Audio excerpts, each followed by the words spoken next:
Fantastic.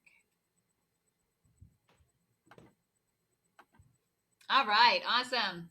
Well, welcome back, everybody.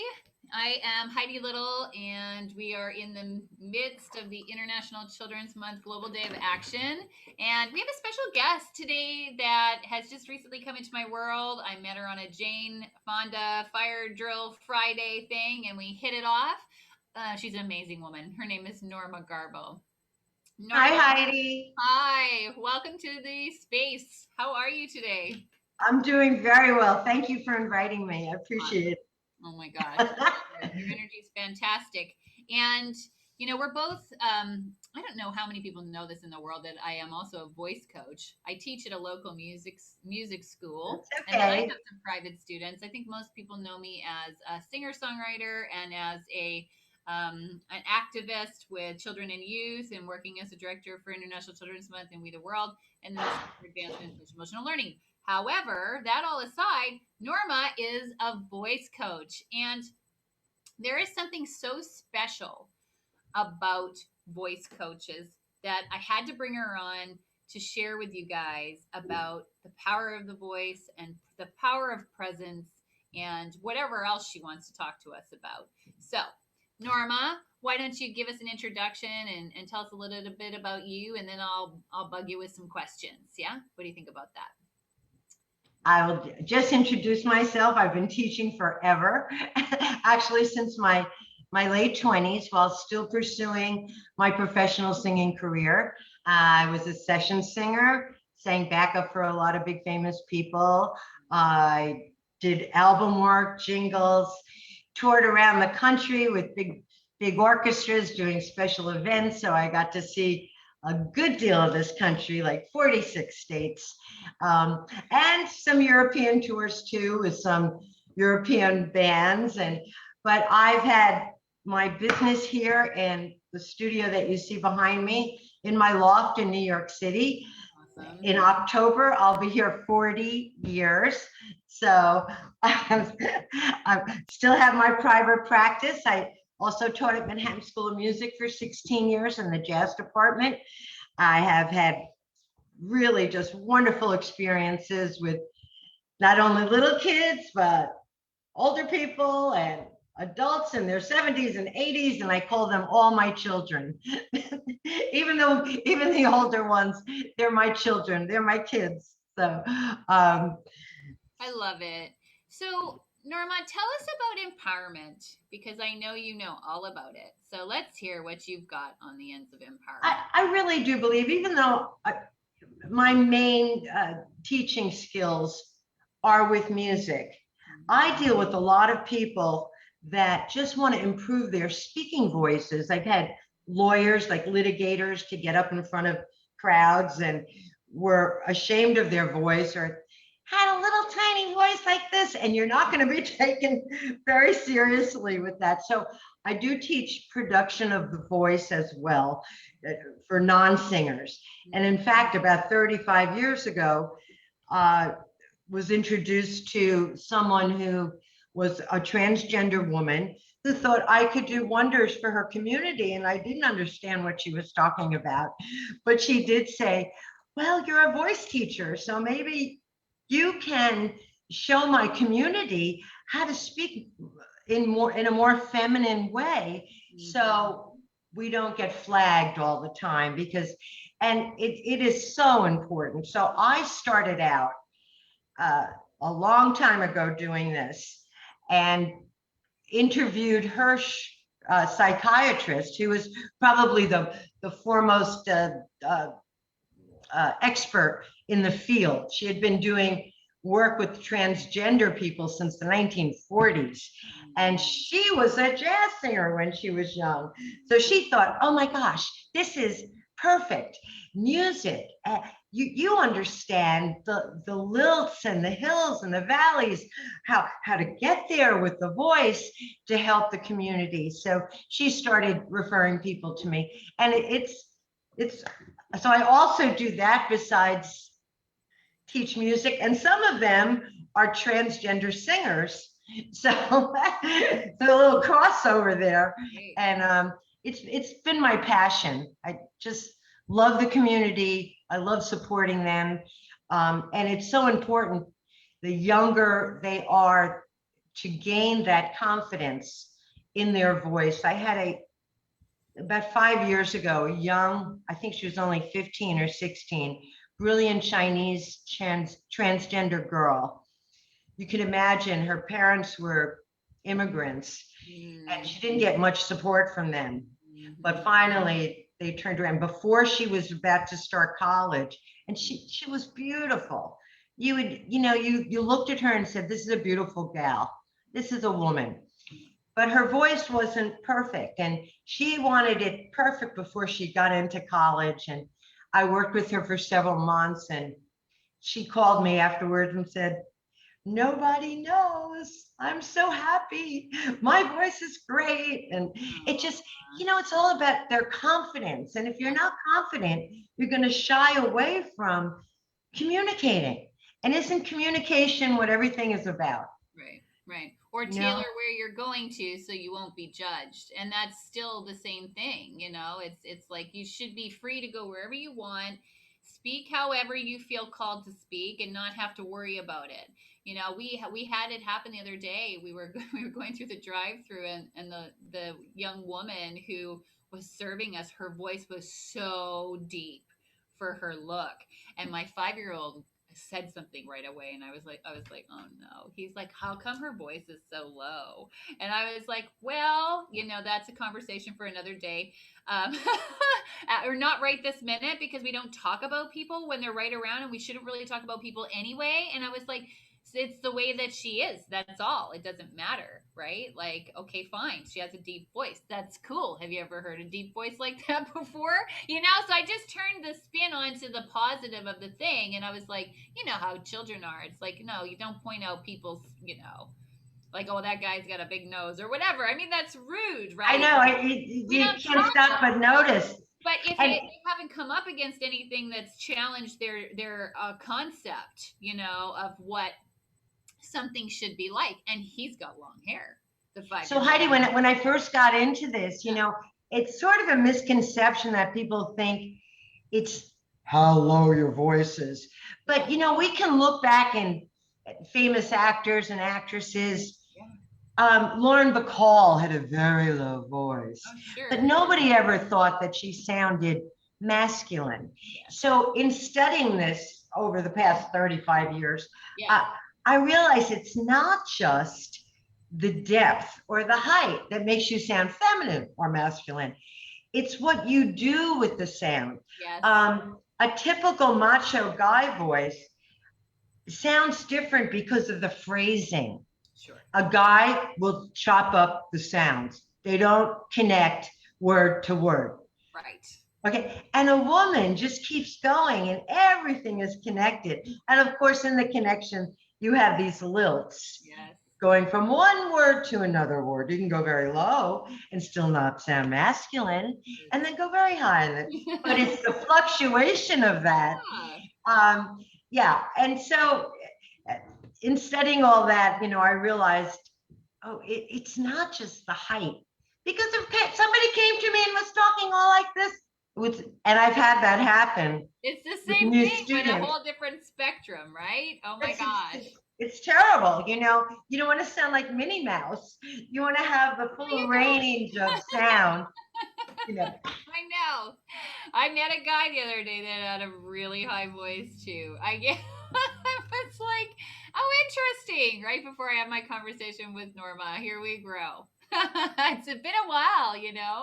Pandemic shuts people in too, right? And now people are just getting back out into the world, like feeling a little safer and getting out a little more.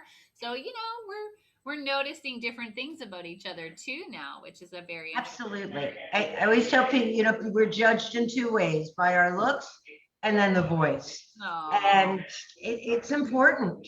It really is. I work. Did you notice those young people on Fire Drill Fridays? That some of them were so young, right? 9, 10 years old. And they spoke with such a command.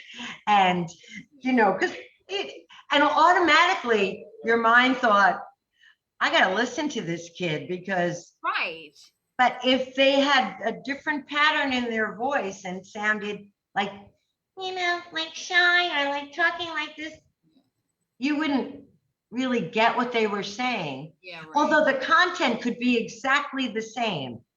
That's how our minds work. We take in what we think is connected and confident. Yeah. Yeah, it's true. It's true. Yeah, I'm Patsy Rodenberg, The Right to Speak. Right. I'm sure you've read that book. Did you ever come across that book in your training, Patsy Rodenberg? Did you ever Say that again, Healthy what? Patsy Rodenberg? Did you ever read her book, The Right to Oh, Speak? no, I haven't, but I've heard, It's one yeah. of the people who really influenced me early on with the voice because I never took a singing lesson. I only took some theater voice lessons in university, and so just the way to unblock the voice and to help bridge the heart, the mind, the body, the spirit with the whole body. I see you moving, while you're talking, and you get I know. whole you get that whole thing. We're a whole body being. We're not just talking Well, from our throat. it's actually part of my method. I My know. students know that our warm-ups, they're not just la la la on the piano. We start No. they're physical. We stand up, we do all these very physical exercises, Yeah. and then we attach the sound to body motion. Yes. I mean, it helps to throw the sound out and gets rid of the tension where it doesn't need to be and puts the tension where it needs to be. Right. Because the core actually can, right, in sports and everything else, we actually can push the center out and boom, our voice comes popping out without having to put strain on the throat. It's true. It's totally true. I am very physical in my technique. And it's also embodied, right? And so this is it, it's like, because I'm coming at education with embodiment practices, tools, and techniques, right? They're like, how do we fix the culture? How do we fix the depression? It's like, get people out of their heads and into their body, into their heart and their core, and get them working, right? I mean, you're like stating my method, because I know. I tell people right off the gate, right off your the mind, gate. your mind creates tension in the body. Yes. It can also create relaxation, but the mind is full of fear. So we go to hit a high note. If somebody doesn't think they can hit it, the mind goes, you can't do that. And the muscles go like this. I know. And they all tense up. So what we do is like, we use the body to override the mind. And I say, if you go like this and throw the sound out, throw it like you're throwing a ball. Like, got it. We do these strange sounds like, go, and I said, envision the sound coming out of your hand, not out of your throat. Envision that the center of your body is throwing this out, So when you go to hit a high note, the body is overriding the brain trying to think, that's too high, I can't get there. Terrible, worst thing to do. Absolutely. Yeah. So the physical expressions, like your facial expressions, mean so much. You open up your eyes, you open up the back of your throat, right? When you yawn, you go, and you can feel the soft palate in the back go up. So if you're hitting a high note, the worst thing you can do is squint your eyes down or close your eyes tight, because you're actually closing off the back of your throat when you do that. So we do the opposite. So the body can override all the fears that the mind might have about not being able to do whatever, Right. So I know you're a big advocate for that. You got it, sister. Hey, if you guys want coaching, Norma can be your coach. All you got to do is hit her up on her website, and I put it in the description. So just make sure you get a hold of her, because she's fantastic. She's Taylor Swift's vocal coach for a while there too, just so you want to know her caliber of who's on this show right now, because she's fantastic and outstanding. Thanks for the reminder. It is so easy, because we're just starting to roll back out again, musicians and artists. You know how it is. We're just starting to play live again. Like, I've got my first full-length hour-long show on Thursday night. I haven't sang an hour in public in like over a year and a half. You know what I mean? So I was like, Woo, baby. No frog in the throat or Texas allergies. Thank you very much. So, thanks for that reminder. I'll make sure I call that stuff in as I move forward. I know it's amazing. So, you know, we got a lot of people because it's World Unity Week, right? And we got a lot of people who are like trying to figure out peace. They're trying to figure out unity. They're trying to figure out, how do we build a world that works for all, right? That's our big question we've been asking everybody today. How do we build a world that works for all? So I'm going to ask you that question because you're going to have an answer unlike anybody else's answer, I'm sure, because you're unique and you're you. So Norma, from your lens, how do we build a world that works for all? That works for all. Yep. Boy, this has to be about listening. And if we don't communicate it correctly, we can't listen to one another. So I think okay, I'm a little prejudiced about the music, but if you think about it, music has communicated problems to be resolved across the world, whereas no newspaper article could. Now, we look at the 1960s and all the revolution that started. Up until then, you didn't really have, I mean, you have it in folk music, but we started protesting through our songs. And because music is an international language, which covers generations, not just, right? And then you think about what music has done. Look in the 80s, in the 1980s, We Are the World. Right. And do they know it's Christmas time in 1984, 85? It raised hundreds of millions of dollars to feed Africa, to feed the minds and bodies of children that could grow up in a more healthy society. I do believe, and a child will understand a lyric a heck of a lot more than a child can't read a New York Times article or National Geographic article or an Atlantic article. Or the parents having a fit about stuff that's going on. It's over their head. It doesn't hit the heart. It doesn't change anything, right? But they sure can listen to a song and get it. Yeah. And then question what the lyric means and then sing it out and repeat it because melodies are so easily communicated because you can remember them that way.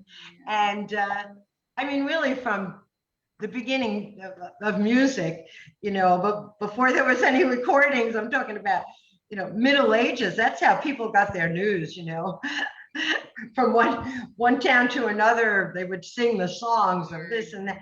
So I do believe clear communication about important things that are going to transform this world into a kinder, more peaceful, more climate friendly, so we can save the earth, hopefully. And if we need to communicate that through song, well, then let it be. Absolutely. I just think, because, songs usually last 3 to 4 minutes and they get translated if it's a hit song or even not, it gets translated to almost every language around the world, right? You can hit translate on a button and you'll see what the lyrics mean. And that's amazing. You're making me remember the power of music. Oh my goodness. We're so fortunate, Heidi, you and I, that we have that as part of our communication skills. Thank God. And you're reminding me, I already know the power of music, but, it's like I got really locked into this, like 9 years for International Children's Month, that's a long time. And, Spirit didn't say make International Children's Month and suffer and not do you for 9 years. It was like, just make International Children's Month. That's it. Right. So, but I got really caught up in making platforms and themes and doing the outreach and trying to transform the consciousness and all of this stuff, and it's like, you're reminding me that my biggest gift is the consciousness that I bring through my music, right? Because I've had students that actually have done this and gotten, one in particular, Ray Zaragoza, and she's on Facebook. I started teaching her. She was a young teenager. Now she's in, I forget how old she is, but she's in her late 20s. Her father's Mexican and Indigenous American, and her mother is a Japanese immigrant. She writes protest songs. She actually went to the Dakota Pipeline and protested. She's won awards to having the best protest song.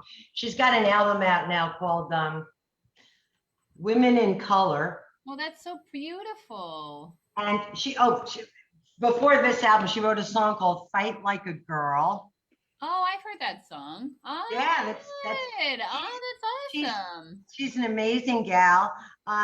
So I know when she was a child, she was putting her songs together, and all of a sudden you see this development of these rich lyrics, and I'm just so proud of her.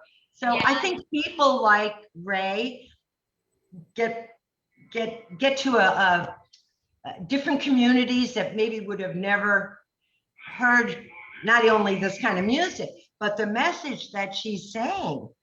Because it's all very, very powerful.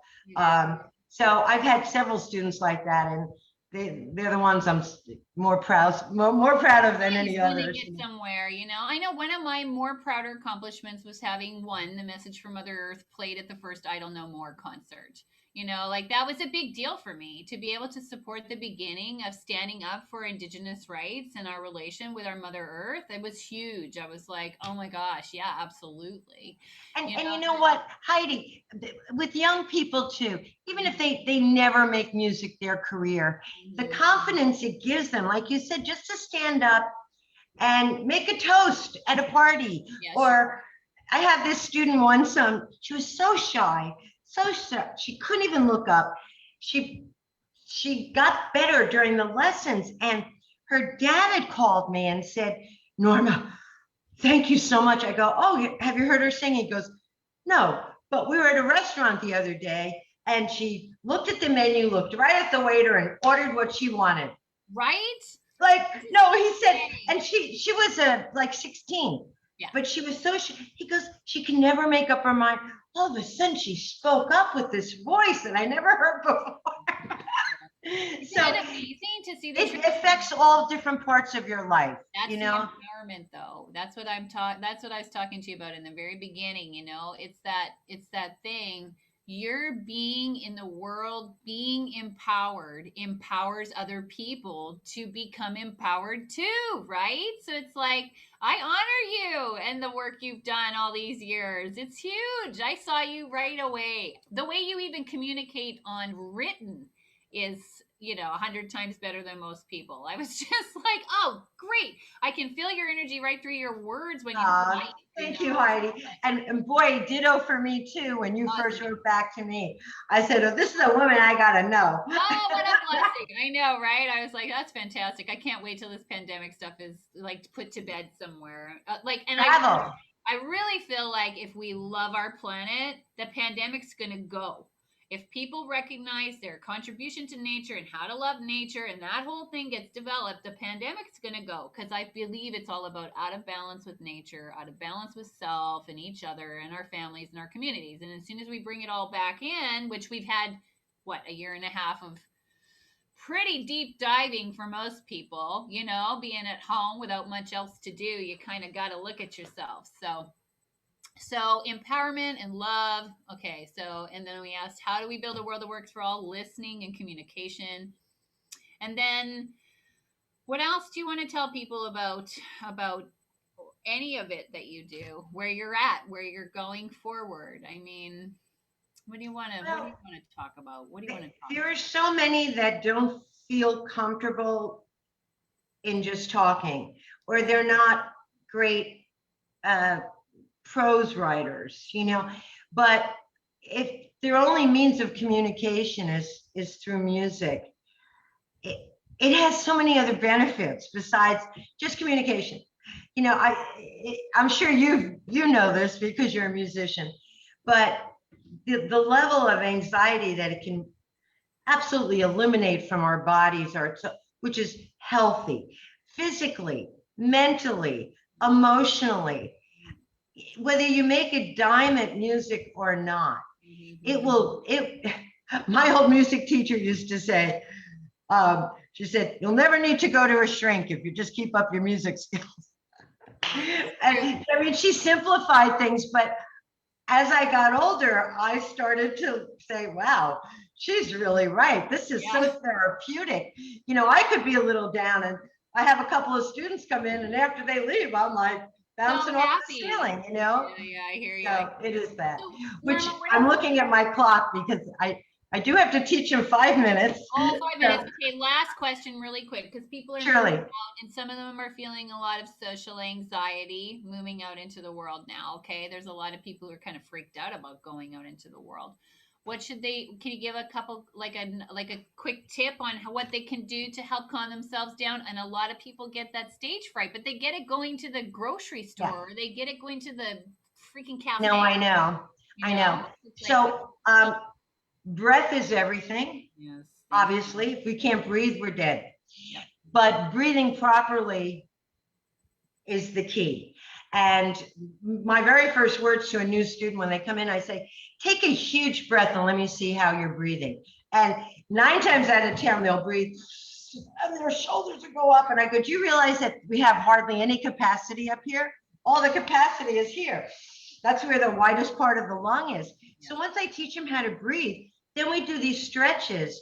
So my whole 10 to 15 minutes of warm up has to do with breathing correctly and releasing the tension and the anxiety out of the body and releasing it.